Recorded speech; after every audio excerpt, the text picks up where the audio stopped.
Hey, welcome to Dating Advice for Men Who Love Women Live. I'm Jim Wolf, and I hope that you're having a great evening if you're in the US or if you're somewhere else in the world, like me, for example. It's 5 a.m. right now, so I hope you're having a good morning, day, night, evening, whatever it is. Today's topic is about approaching women with confidence, even if you're shy or introverted or you're not super social. And honestly, it's not really my favorite topic to talk about because there's a lot of other coaches and uh, experts and stuff like that that focus in on this part of interacting with women a lot more than I do. It sounds kind of pickup artisty in a way, which is not exactly my expertise. And so you can learn the art of approaching in that kind of way from a lot of different places. However, even if you just want to meet the right woman for you and develop an amazing relationship with her, you obviously still have to meet her somewhere. And if you're single right now and that's not what you want at the moment, and you're just going for hookups, there's nothing wrong with that either. And of course, you have to meet women that way as well. And if you're only able to meet women online through an app or social media or something like that, then you're limiting your options because maybe you do go to a bar and an awesome woman is sitting there and she's open to talking to you. Or, you go to a coffee shop once a week and you always see the same people there and she wouldn't mind you coming and saying hi or whatever it is. Or you're at a friend's party, that's a lot more natural situation where you have mutual friends and now you can interact with each other. So obviously you have to meet a woman if you want anything to happen with her. And so I'd like to reframe this in a couple of ways right off the bat into kind of meeting awesome women with confidence. And I also want to reframe it from when you see a woman that you're attracted to, whether you're at a really loud club at 1 a.m. or you're at your friend's party or you're at a wedding or whatever it is, you're at a coffee shop, when you see a woman that you're attracted to, instead of looking at it as, oh, I think she's hot, I'm going to go approach her. And now her response is a referendum on your attractiveness and value as a man. That's kind of the background psychology of what's going on a lot of times for a lot of guys when they see an attractive woman and they think in their mind like, oh, should I talk to her, should I not, they're kind of making it into a referendum on who they are as a man. And I just think if you start off by reframing that into, I'm interested in seeing who she is, and think of it as, I want to get to know her and see if she might be a match. So look at meeting women as seeing if we might be a match, whether it's for one night or for a lifetime. That takes a lot of pressure off just by reframing it that way because it's not a referendum on who you are as a man. She doesn't know you at all. And even if she's attracted to you, it might not work out when you approach her because maybe she already has a boyfriend or a husband or a girlfriend. She might not even be available. Okay, so it's not even just a referendum on your attractiveness physically, because she might even like you that way. And still, the interaction might not go well. So it has actually not very much to do with you and a lot more to do with her and her state and how open she is to you right now and how interested she might happen to be when she first sees you across the room or coming towards her or whatever it is. And so don't take it as a referendum on who you are as a man. It's not. Think of it as, let's see if she's a good match for one night or for a lifetime, whatever your goals are. And so let's start off just by reframing that. And here's the thing, approaching attractive women is hard. It's not necessarily the same level of difficulty for every single guy out there, obviously. Some people are more naturally social. Some guys have the highest looks possible, and maybe it's a little easier for them. But it doesn't always go well every single time for anyone. And so it's a hard thing to do for a few reasons. And three of the reasons why this is actually really hard is first, before you approach a woman or before you meet her, that's when your interest level uncertainty is the highest. So you don't know if she's interested in you or not. It's the highest level of that. Okay. So this is just like if you're selling a product or you're giving a presentation about something. I used to work for a university and I would give presentations about our university and, try to kind of show people why they should choose to come there. And sometimes I would go to a high school, let's say, and the high school kids would sign up to come and see me. And because they were interested already, it was really easy to give that presentation and really fun because they were there because they wanted to be. And it was always pretty smooth and easy. But then we had some other events where it was kind of mixed, and it's like all these high school kids have to go to this event. They have to pick a few schools. They may or may not be that interested in what you have to say. They might not even care about your school at all. They just had to choose five, and you were the fifth one. And those presentations are a lot harder because they're not interested in what you have to say. And so, whenever you're selling a product, giving a presentation, or meeting a woman that might be a match for you or not, your level of uncertainty about her interest in you is the highest before you say hi to her, obviously. So that makes it difficult. That makes any kind of situation where you're interacting with another human difficult. And the second part of that is that you are opening yourself up to potential rejection. And I put rejection in quotes for a reason. We'll get back to that. And a couple of years ago, I saw a study that said that that kind of social rejection that you might feel from being excluded from a group or this kind of romantic interaction, it actually has a very similar response in your brain as actually getting punched. It's almost a physical thing that you feel. Okay. And so it's not easy to face up to that. And just like, actual fighters who box or do MMA or whatever, if you don't ever practice that and then all of a sudden you get in the ring, you might get punched and it might hurt. And so we need to build up our rejection tolerance. And you can do that by, first of all, building up your own value in your mind in the right way. And second of all, just practicing. And so you don't need to necessarily approach thousands of women to get good at this or to meet the right woman for you. It's not necessarily what you have to do. You don't have to be super social or outgoing. You can make it a lot more natural for you to meet people and women specifically in a way that's a little more amenable to success. However, on the other hand, it is a good idea to practice introducing yourself to strangers and especially women you're attracted to, because the more you do it, the easier it gets because you get used to that kind of fear of rejection and being able to deal with it on each side. And the biggest key to this, to be honest, is just being cool with her reaction no matter what. If you can do that, you can approach. And so we got to get to that place where it's not going to totally devastate you if she, well, I mean, I can't even think of the worst thing she could do. Maybe she'll throw her drink on you or something, but I haven't seen that. Guess it could happen, but it's usually not that bad. And on the other hand, the third reason why this is hard is in today's age, you don't want to be on some kind of viral video on social media of like, oh, this creepy guy came up and flirted with me. Oh my God, he was talking to me. Oh man, it's so horrible, or get sued for harassment or something like that. And so all of those things kind of can stop us from introducing ourselves to a woman that you should introduce yourself to. And I've actually had experiences personally where, like, let's say I went to a bar one night and there was a woman sitting at the bar. And for a long time, I was like, she doesn't seem like she wants to be approached, whatever. And I wasn't really in the mood for talking to people that much. And so I was like, you know what? Screw it. I'll just try. I'll see what's up. I'm kind of a social person. I got paid to meet people for 7 years. I actually kind of enjoy it. So I'm like, why not? Let's just see. It's not a big deal if she's not. I'll just keep having my own fun time over here after that. So I went up there and I just started a conversation naturally.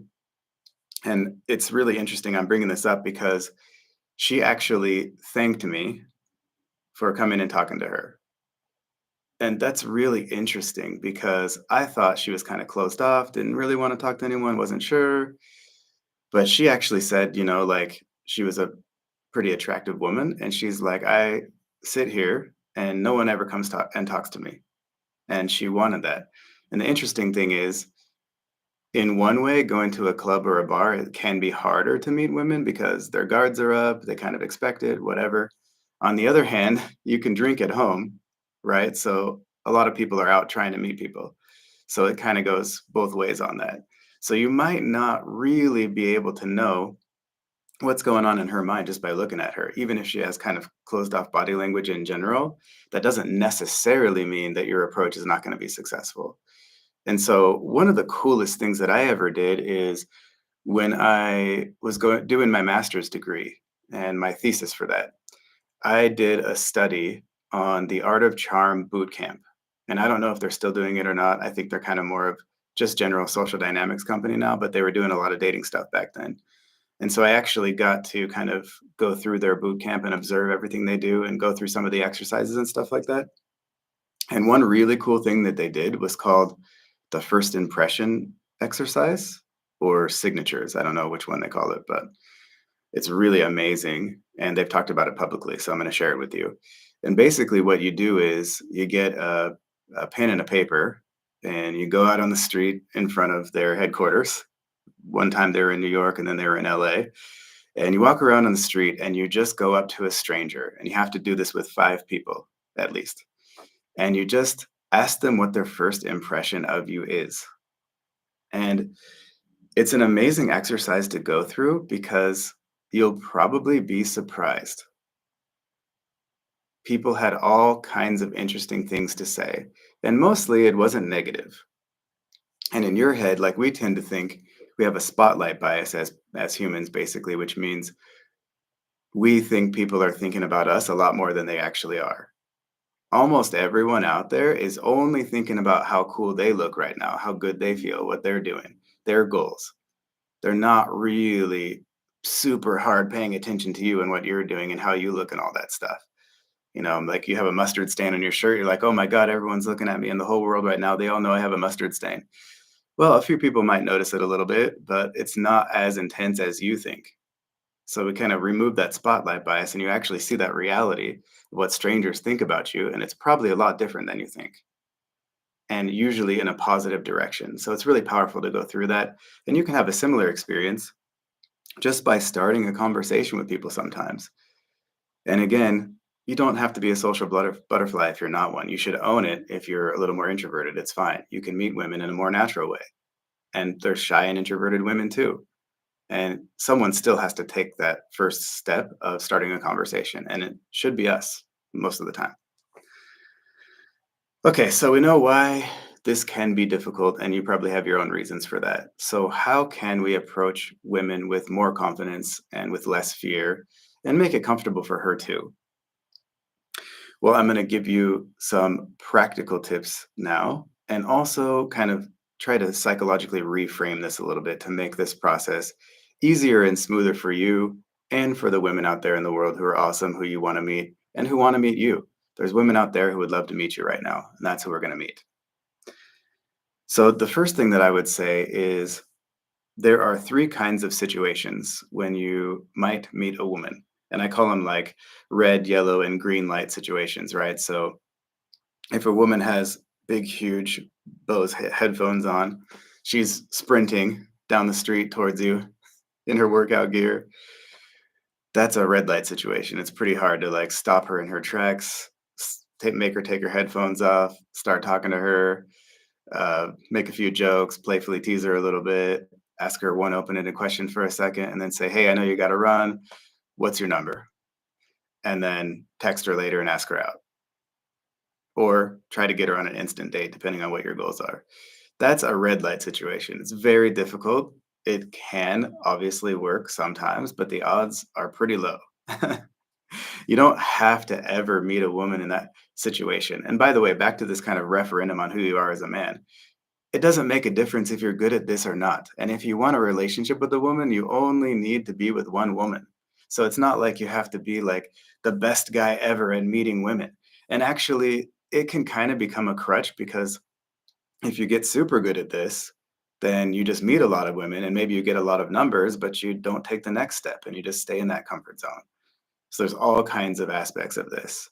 And whether you want to meet a woman for one night or for a lifetime, you just have to meet that one right now. Okay, so there's nothing about a man that makes him cooler if, like, oh, I talked to 1,000 women tonight, or I met a really cool one. And maybe, if you're not kind of practicing these skills, it might even be healthier and better if you just meet that one that you really are interested in. and you kind of own that feeling of like, oh, I'm really interested. Like, yes, this is a good thing. This is who I should talk to. I'm going to go say hi.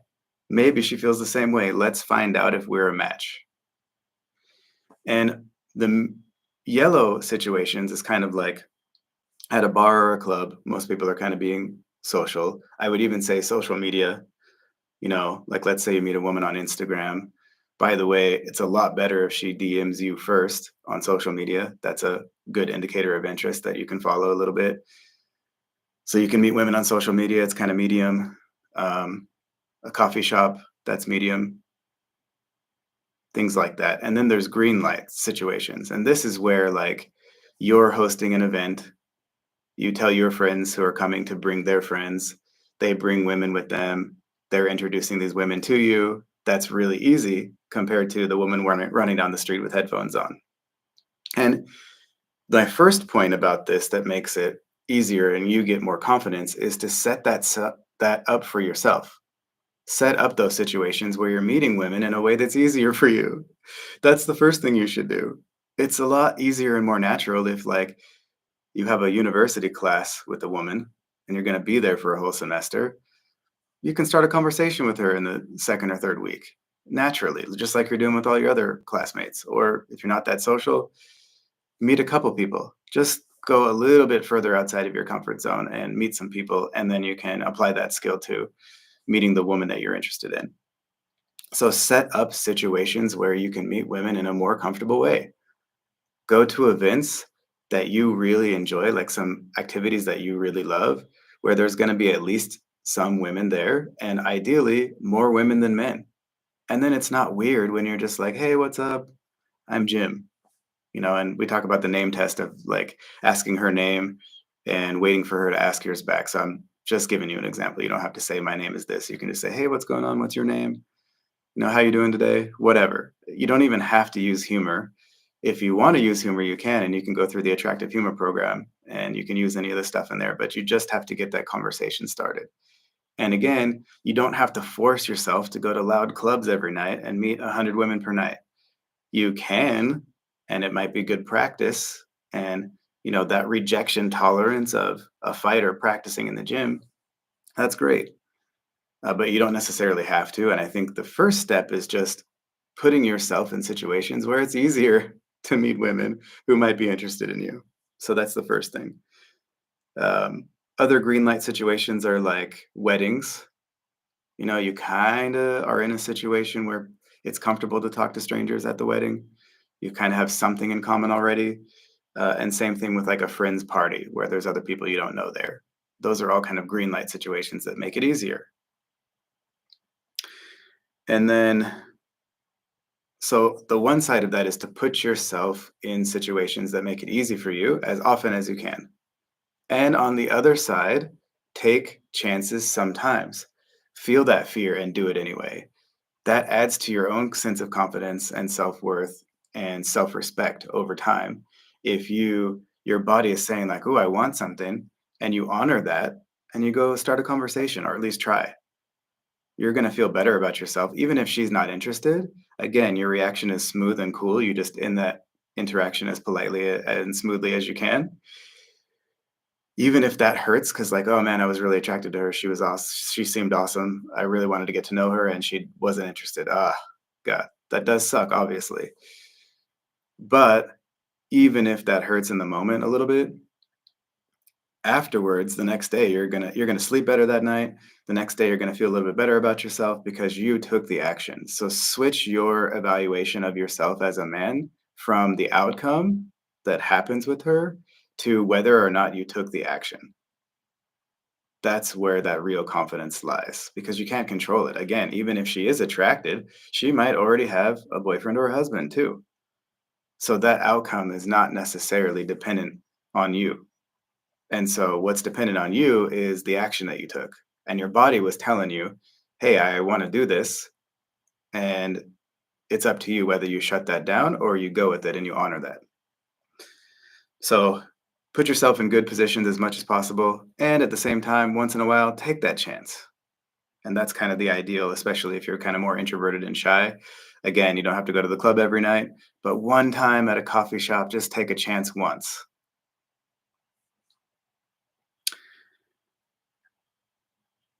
Okay, and then some more practical stuff. So, when you first approach a woman at a bar, or if she's standing up or something like that, it helps if you have open body language first. It makes it less awkward and more comfortable for you and for her.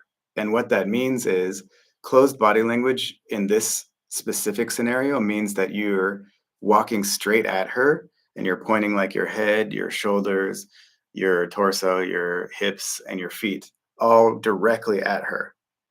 And what that does is that raises tension between two people. So when people are really close to each other and they're facing each other exactly, they're either going to kiss or fight probably, right? So that's a lot of tension. And you don't necessarily want to start out coming in super hot like that with tons of tension. That can make it awkward and uncomfortable, especially if she happens to not be interested. And even if she is, she might not be comfortable yet. So what you want to do is kind of come up and approach from the side if you can a little bit, at least at some kind of an angle if it's possible. You don't have to, you can come directly. I'm just saying it makes it a lot more comfortable. So if she's at the bar, stand next to her and talk to her over your shoulder. And then as she's kind of engaging back with you, if she starts participating in the conversation more, you're kind of laughing, then kind of turn your whole shoulders towards her and hold it there.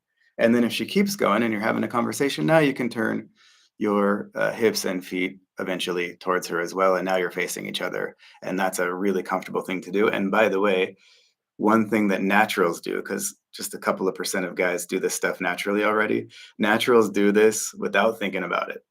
They kind of do this reward system with their body. The woman has kind of given them positive signals. They turn their body a little more towards her. She's kind of not doing something that they don't like. They kind of turn it away. And it's not conscious for most guys who are doing it naturally. But you can follow that pattern too because it makes it more comfortable for you and for her and more attractive.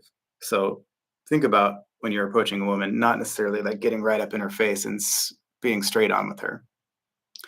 The same thing if she's sitting down at like a coffee shop or something like that. And one thing I like to do to break the ice in a situation like that, if she's at like a library or a coffee shop or something, is let's say she's at a table and there's 4 or 6 or 8 chairs at the table. She's sitting across from where you are.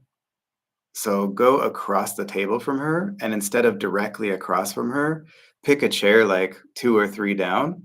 And because it's kind of far away, you can say something like, "Hey, is this seat taken?" Because we normally say that when we're wanting to sit right next to someone or right across from them. And you're saying it doesn't really matter, right? Like it's obviously far enough away where it doesn't make a difference. So it's kind of funny now. And it's a really comfortable way to start that conversation. And it might get a chuckle out of her. Like, "Hey, is this seat taken?" And you're super far away, like down the table from her. And if she chuckles at that and kind of starts talking to you, now you have an in, and it's a little easier to continue the conversation from there. So try that out if she's sitting down somewhere in public.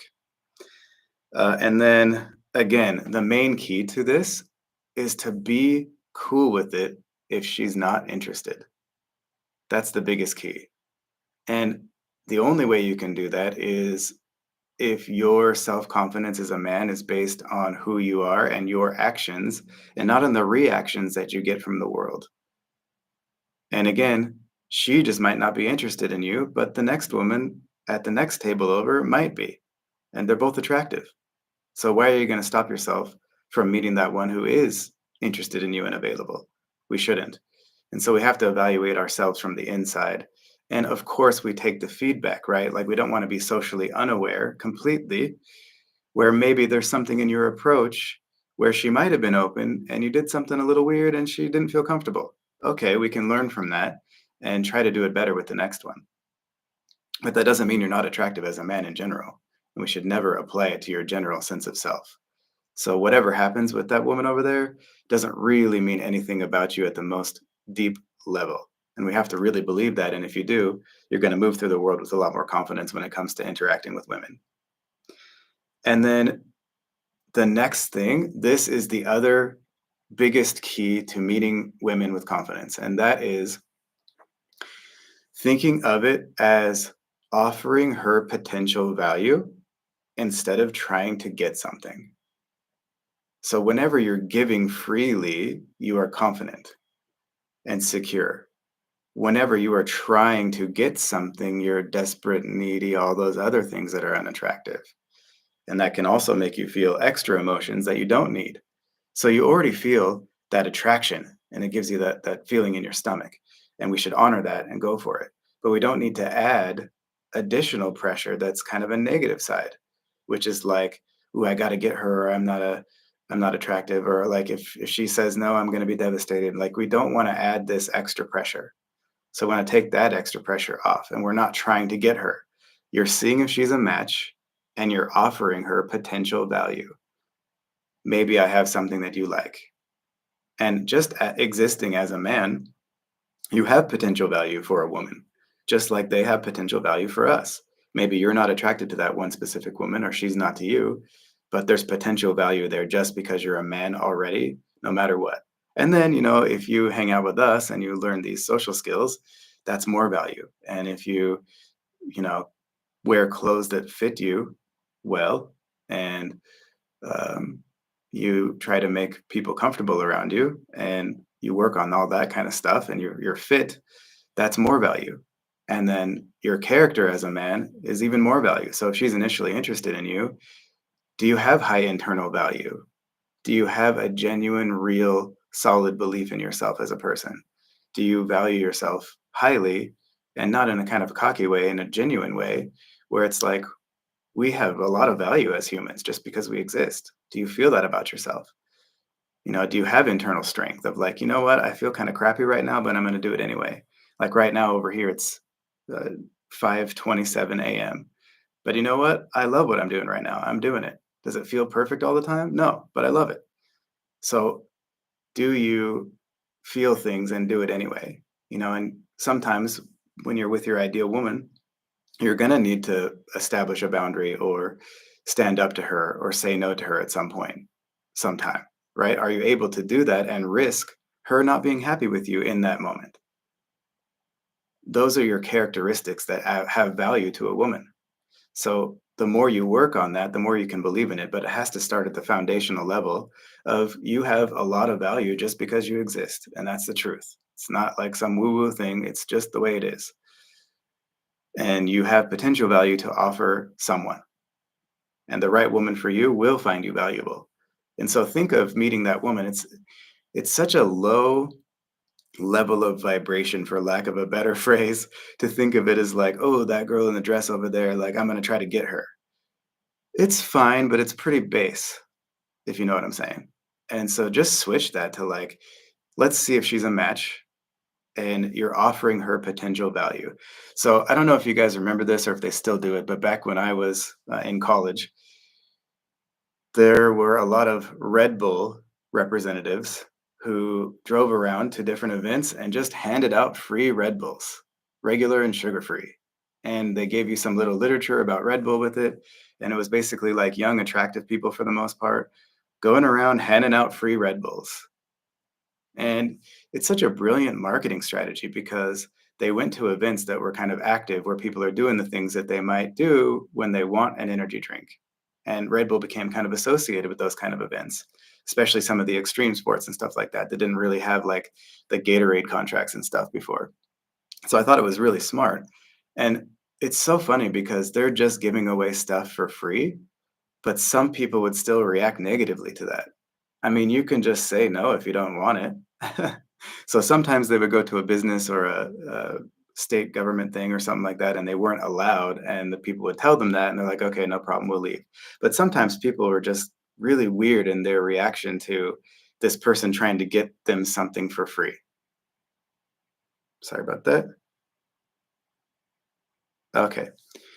And so it was a really interesting psychological experiment for me is to see, because I know some of these Red Bull reps personally, to kind of see people's reactions to them. And they have this, for some people, really awesome thing, which is a free Red Bull, and they're giving it for free. And yet some people still reacted negatively or harshly to that, which is really weird. So that can happen for you too. Even if you're the most attractive man in the world, that can still happen with one specific woman who's in a specific mood or has some specific situation going on. It has nothing to do with you. You do still have value, just like a Red Bull. Someone else is going to really want it. And a lot of people are like, yay, thank God Red Bull's here. So you can't really know which women are going to be into the value you're offering or not.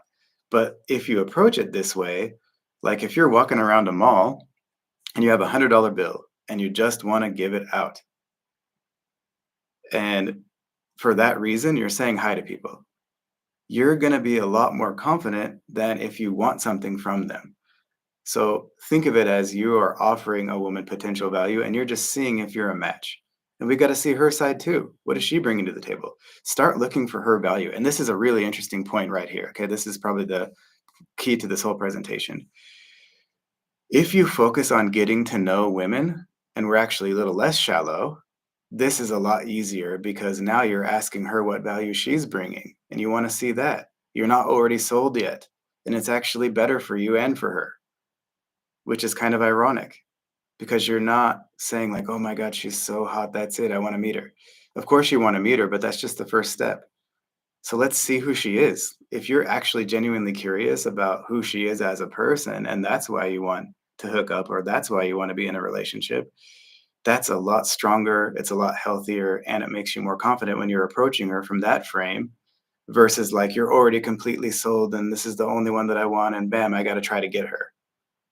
So switch your perspective from now on to seeing if she's a match, offering her potential value, and wanting to find out who she is as a person and what value she's bringing to you. And not in a cocky way of like, huh, what are you bringing to the table? It's just most guys only focus on the woman's value is assumed and implied fully, and I got to prove myself. And that's not attractive. And it doesn't make you feel confident or secure. And it's not good for her either. She doesn't like that because a woman gets to feel how you feel when she's around you. So if you feel secure, calm, confident, relaxed, fun, playful, she gets to experience all those emotions when she's hanging out with you, when she's talking to you. And if you feel like, ooh, I'm not sure, ooh, oh my God, like, you know, this woman is, oh, I'm so needy. She feels those emotions when you are in her sphere. She's not going to like that. So being less shallow makes you more confident and makes you more successful. And it's better for her too. Because at the end of the day, even if you just hook up, she wants to know that you like her as a person, not just because she's hot in a dress for one night. So focus on that, even if you're just going for hookups. And ironically, that's going to make you more successful, even if you are just with her for one night. And it's healthier, makes you happier, and it makes you more secure and more likely to meet the next woman after that, if necessary, if you're not married to her. All right, so last couple of things here. At some point, you know what? There's no more advice after all of this. And again, there's a lot of other boot camps you can go to. A lot of other coaches talk about this. But at some point, you just have to feel the fear and do it anyway. And you don't even have to practice that with women specifically. You can practice that in general. So if there's something you're a little afraid of doing and you want to do it, practice doing those things. There's a trip you want to take, but you're a little like, ooh, I'm not sure. Do it. Like for me, for example, my biggest fear growing up for some reason is was bungee jumping. Like I did skydiving, it was awesome. I wasn't afraid at all. But something about trusting that rope to kind of pull me back up, I just have a hard time with that. So for some reason that was kind of my biggest fear growing up. And when I was going through my process of learning about this stuff a little deeper, I was like, you know what? I need to go through my fears because all the good stuff in life is on the other side of that fear. And so I made myself go bungee jumping.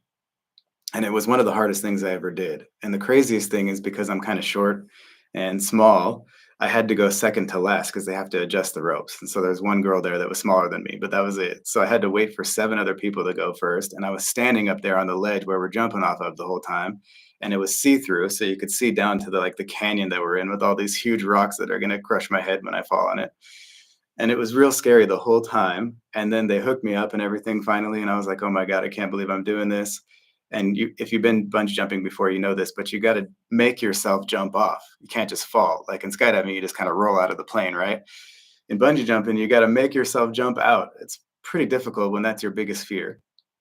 And not only was that scary for me, and they count down three, two, one, and then I did it, As soon as I started jumping off the ledge, the guys from the company were like, "Wait!" to kind of mess with me. So they made it even scarier. And it was actually pretty harsh experience for me at first, to be honest, when I first jumped out and was falling down. But then when I kind of got pulled back up, I started feeling better already. And then, of course, like later that day, later that week, I felt really a lot better about myself because I faced that fear. And so you don't have to do bungee jumping, but if there's something you're afraid to do, make yourself do it one time because a lot of good stuff in life is on the other side of those kind of fears. So we should get into the habit of going in that direction. And there's a difference between fear that keeps you alive physically, which is good, and psychological fear that says, like, I don't know if we're ready for this or not yet. I don't know if we're ready to grow and expand or to experience that kind of success and happiness on the other side of this. That fear is telling you what you should do, where the fear of like jumping off a cliff is keeping you alive. So separate those two and go into the fears that we should. And then two more things really quickly. Two last things. One other thing that you can do to make it easier to meet women is, and if you've been around here for a while, you probably heard me talk about this, get rid of the 1 to 10 rating scale for women. There's no such thing. Now, objectively, yes, of course, there's some women that you find more physically attractive than others. But in the range of women you find physically attractive enough for you, it helps to make those women all the same level in your mind. And we don't know them as people yet either. So we have those two psychological things in the back. So every woman from now on that you're interested in is a one. I'm interested. You're physically attractive enough for me to be interested in getting to know you. That's a one.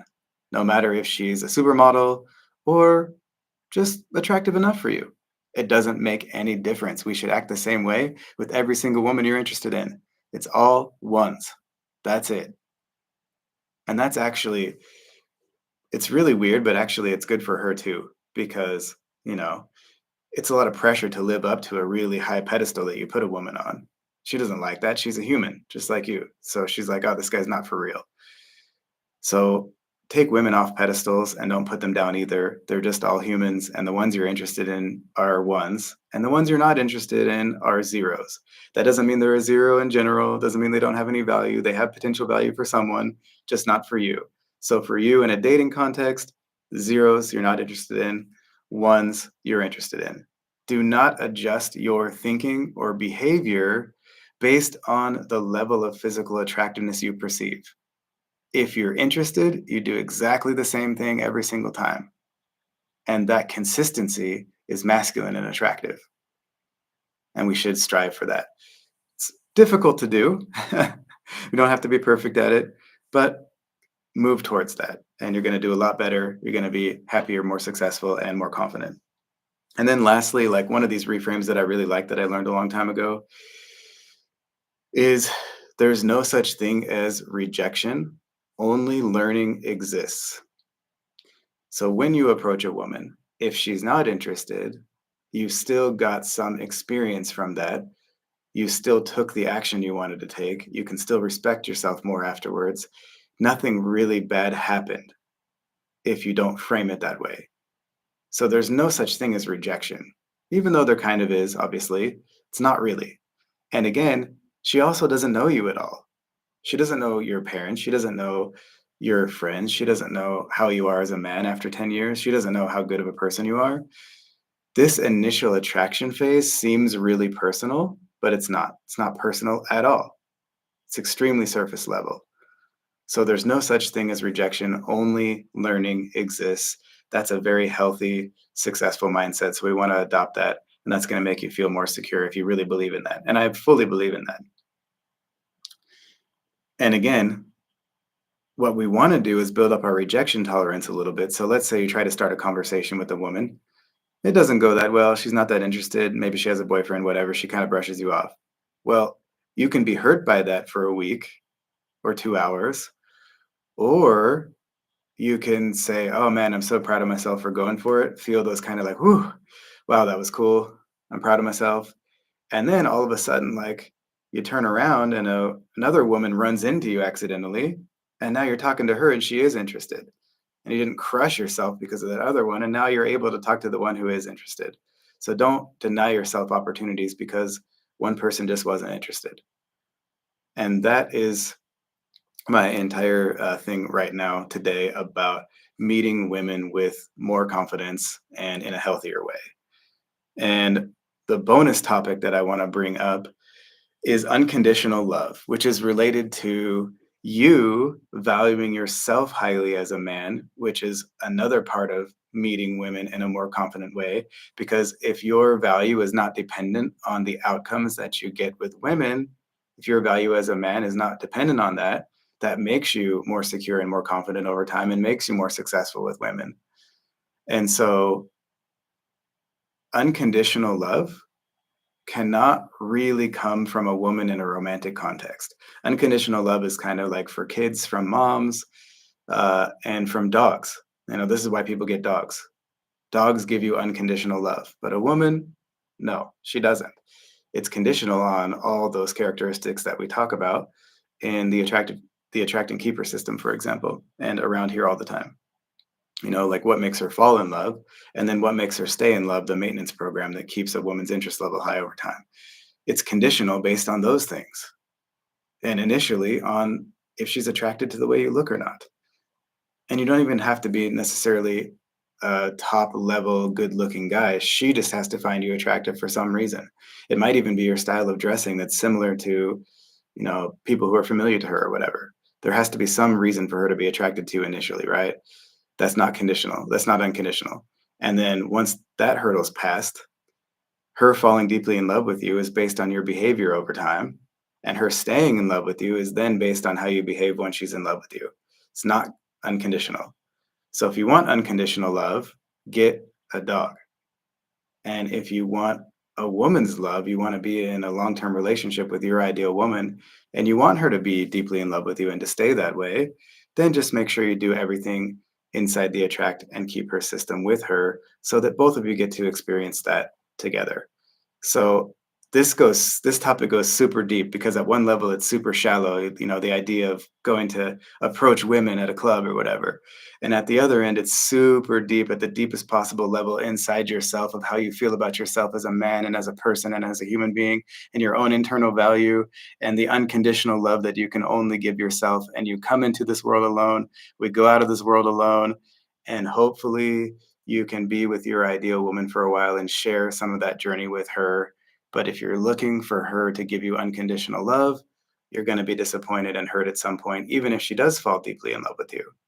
So give that to yourself or get a dog or both and approach women from the place of offering them something and to share this journey of life with that one specific woman that you end up being in a long-term relationship with.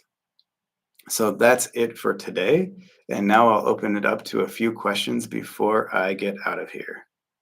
So if anyone has any questions, please just drop it in the chat and I'll get to as many as I possibly can.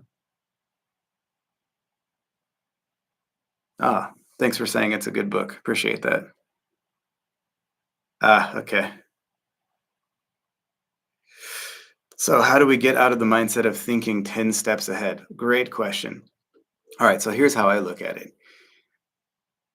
When you're interacting with women out in the real world, you want to try to be in that present moment and not inside your head as much as possible. So the way I approach it and the way I suggest that you approach it to kind of get out of your head is to just, when you're out in the real world with women, just do your best at whatever level and don't try too much. Just do what you know. And when you're finished with that and you get back home, then evaluate your performance and kind of see what you could have done better at that point. Don't try to be like, oh, I said that wrong. Oh, I did this wrong while you're in that moment. Let that stuff go. Let it flow more naturally. It's okay if you made a crap ton of mistakes in one situation. It doesn't matter. Just go naturally in that moment as much as possible and then later evaluate. So you can think 10 steps ahead, and you should actually when you're by yourself at home. But when you're with her, you let it flow and you stay in this moment. You stay in your body, you stay relaxed and just let it flow a little more. And then later you're like, oh God, I should have said this. And then next time you will. But don't think that kind of stuff while you're with a woman because again, she gets to feel how you feel. So if you're in your head, she's going to feel like, oh, he's not really here. Your full presence is a gift and it's really attractive. So be in that moment as much as you can. And then later you'll remember all this stuff, all the mistakes that you might have made afterwards. And then you can improve for the next time. And so I would just encourage you to focus on and also practicing. Practice this stuff with everyone so it kind of becomes natural for you in your natural personality. So kind of be playful with guys too, a little bit. Like try to do these social things with humans. So then you meet that one attractive woman, it's not so difficult to do it. So again, you should be kind of like a duck gliding across the water. Underneath, you're paddling pretty hard, but on top, you're smooth as silk. That's kind of how we want to approach dating and life in general. So don't let her see all the hard work you're doing in the background. When you're with her, everything is cool. Be present. Later on, evaluate everything. Okay, let's see. Oh, thanks, Ronzo. I appreciate that.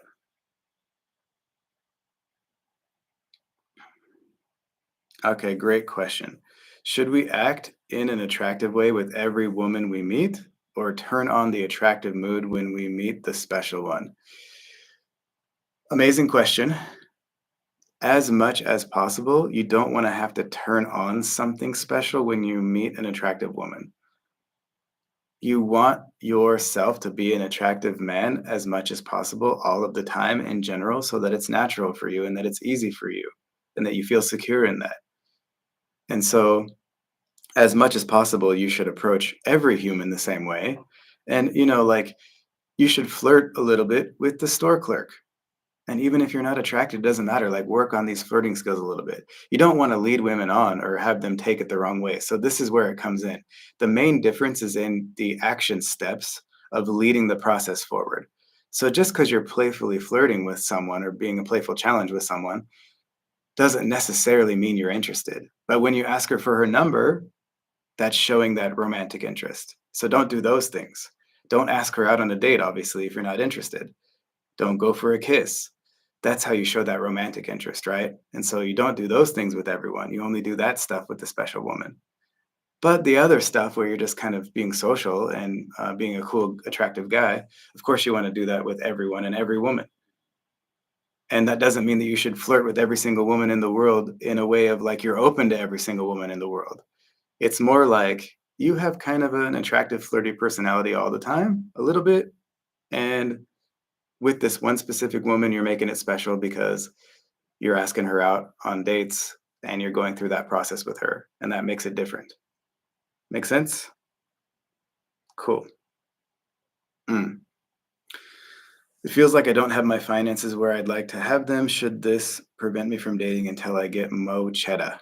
I ad-libbed that a little bit. Great question. So this is a very interesting one. First of all, it depends on what culture you're in, but if you're in the West, uh, here's what I say. There's a lot of cheap and free things that you can do on dates, and a good, flexible woman who's interested in you won't mind going for a coffee or one drink for the first date. If she's not a flexible woman or she's not interested, she's not going to like that idea. Or if she's a gold digger. So I actually suggest that we do kind of low cost dates at first to weed out women who just want you for your money. On the other side of that, you know, if you're looking for a long-term relationship and you eventually want to get married and start a family, obviously we should be able to at some level take care of that, right? So it's better to be employed than not. So you don't have to be a millionaire to attract the right woman for you. But I would definitely work towards a career that's meaningful to you, that provides for you, and that could possibly provide for a family if that's what you want. And so I would reframe that a little bit of like, if you're just going for hookups, whatever, you can meet women for a couple of drinks. If you can't pay for two drinks or a coffee or something like that, maybe you should work on that until you get it. But besides that, no, go for it. Go ahead and date. But just remember, if you're in a long-term relationship and then you get married and then you have kids, that's when that financial stuff really comes into play, and we should take care of it. At a certain point, once we get older, we should be able to take care of that kind of stuff. And so work towards that. And if you meet the right woman for you, if you can buy her a coffee for $5, go for it. And if she's an awesome person and is interested in you, she'll go with you on that journey and she knows you're going to make it. And women are pretty good at predicting where you're going to end up versus where you are now. And if you show her that you're kind of ambitious and you're going for it and you're doing it for yourself, she's going to pick up on that. And that's going to be attractive versus like you already have $10 million right now. That guy's money is attractive, but he might not be attractive if he's not ambitious still. Maybe he already made the money, maybe he has a trust fund, and his character isn't that attractive because he's not going for it. He's not showing her those characteristics. So focus on where you're headed, not where you are now. And if you can at least buy her a coffee or something, then I think you should still date.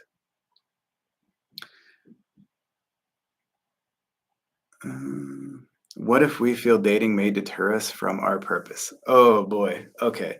That's an absolutely excellent question. And it goes really, really deep. So I'm going to do my best to answer it in as short a time as I can. So you should go on your path, go towards your mission, your purpose in life, whatever that means to you as a man. That's extremely attractive and masculine as well.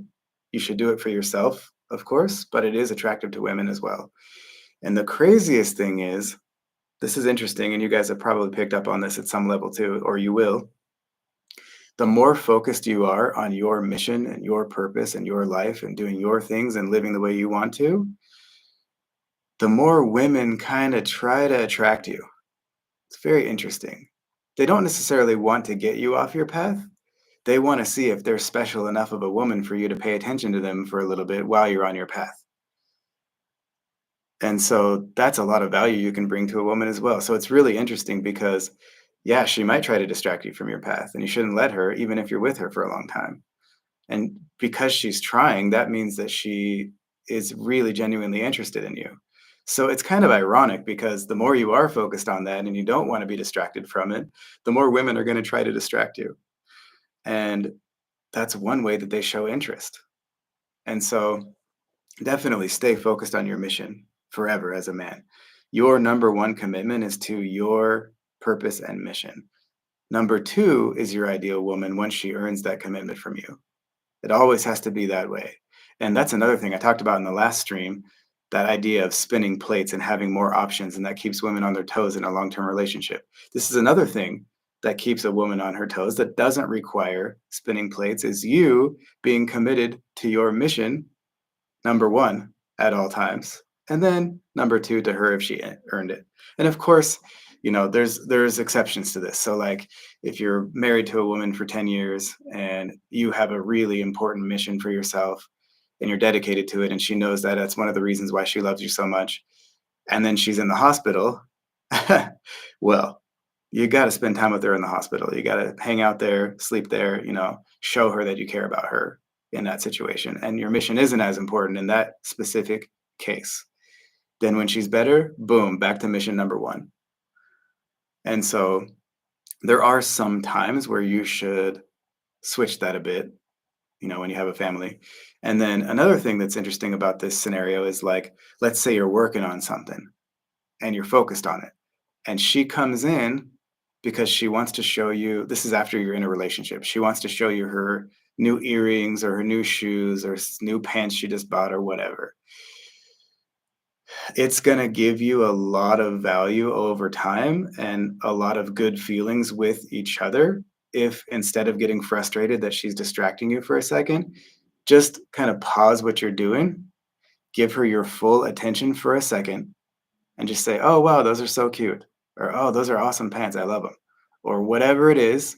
Give her that full undivided attention for 10 seconds, and then say, "Hey, really got to get back to work on this. Awesome jeans, though. They're really great."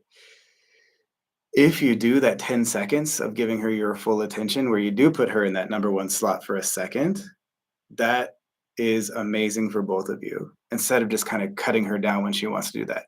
So when she's making what's called an emotional bid, she wants that kind of attention from you for a second. You give it to her fully for a couple of seconds, and then you get back to what you're doing, or you get back to the game or whatever you're doing. And now she runs off and she's happy. and you didn't ruin that opportunity to maintain those good feelings towards each other. So that's kind of the next level of that when you're already in a relationship with a woman. And so that is it for today's live. I hope you got a lot of value out of it, and I hope that you can join us next week as well. And wherever you are in the world, I hope you have a great rest of your day, and I will talk to you soon.